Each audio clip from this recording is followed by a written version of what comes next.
A day in my life sa isang content creator from Oriental Mindoro at the age of 16. Kaya for the go. Pagkagising ko nga pala ay pumunta nga pala muna ako sa tabing dagat. Sobrang ganda talaga ng sunrise kaya talaga napalabas ako ng bahay. Bago nga pala ang lahat ay nagpagupit nga pala muna ako. Hindi ko na talaga binidyohan nung ako ay nagpapagupit pa lamang. Ito na nga pala yung video nung nandito na kami sa Kalapan.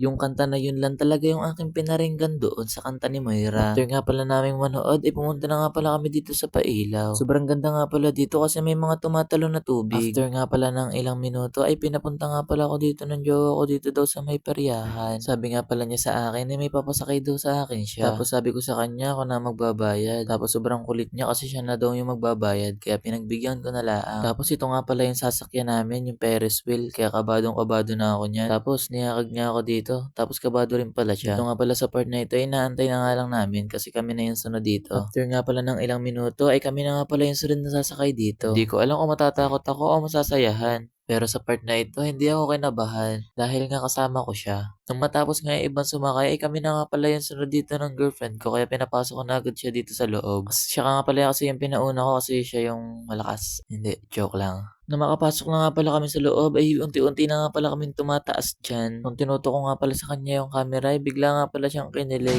Maybe we choose the only love we know the eyes can't see. Yeah. Maybe we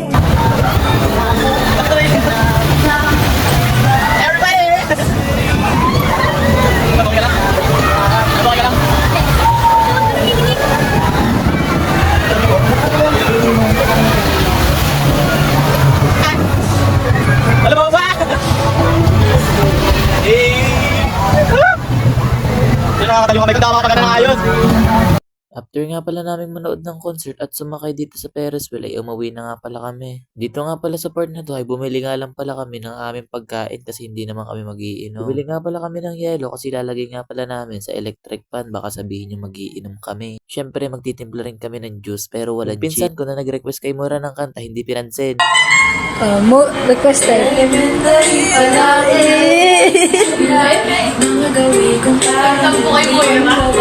Juliet, anak? Yun yung inaantay niyang kanta kay Moira pero hindi kinanta ni Moira. Ay nabaliw yung kasama namin, yung pinsa namin. Dito nga pala sa part na ito ay alas 12 na nga pala tapos gising pa rin yung mga kasama ko. Bali yung oras na nga pala na yan ay mag-aalas 3 na tapos niyan ako tulog na agad nung pag-uwi ko ng bahay. Hindi na nga pala ako nakipagbanding sa kanila nung gabi kasi sobrang sakit ng ulo ko. Sobrang saya ko rin naman kasi nagsama-sama kami magpipinsan at nagkwentuhan din talaga. Kaso sa part talaga na yun ay maaga na rin talaga akong nakatulog. Bali nilalaro nga pala nila diyan yung bote na pinapaikot nila at kung sino nga pala yung tutukan ay siya nga pala yung tatanungin. Tapos akong tulog lamang doon sa may gilid pero hindi na napakita. Pero masaya naman ako kasi masaya naman sila. After nga pala ng gabing yun ay sinamahan ko nga pala si Christine sa kanyang mama. Sinamahan ko nga pala si Christine kasi nandito yung mama at papa niya at nagpapatingin ng mata. Tapos sinamahan ko nga pala si Christine dito sa Jollibee na umorder at mag-take out ng kanyang kakainin mamaya. Dito nga pala sa part na ito ay mag-o-order na nga pala si Christine. Sabi nga pala niya bumili daw kami ng McFloat. Tapos sabi ko yun na lang ang tigti 27 na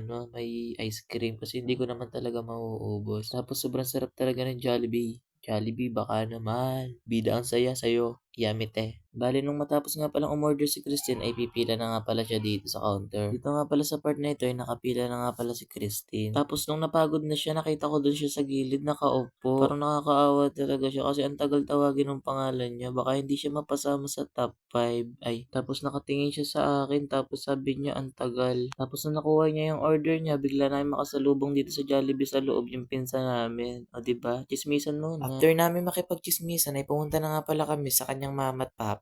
Tapos pinakapitan niya nga pala sa akin yung Jollibee niyang binili. Tapos bibili nga pala daw siya dito ng hindi ko alam kung ano to. Comment nyo nga guys kung ano to. Puro basta nakita ko lang, 20 yung binigay niya, tapos 4 yung binili niya. 5 siguro ang isa nito. Malamang. Nang makabili nga pala siya ng tinapay, pumunta na nga pala kami dito sa tingin na ng mata kasi nandito yung mama at papa niya. Bali kung nagkakalabuan na kayo ng asawa mo o jowa mo, punta lang kayo dito. Kung gusto nyo rin magpalagay ng salamin, PM lang kayo sa page nila at ito yon.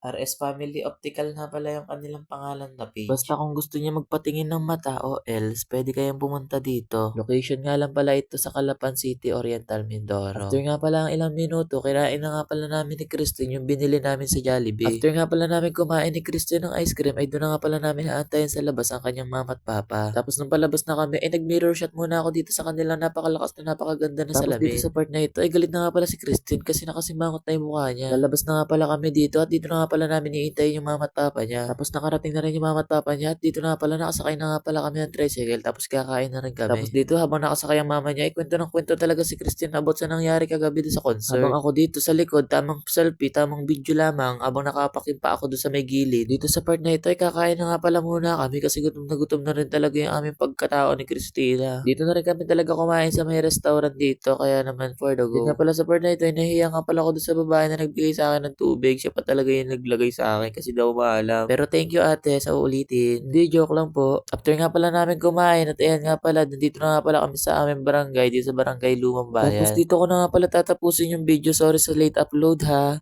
Thank you guys. Follow, like, and share. Babush!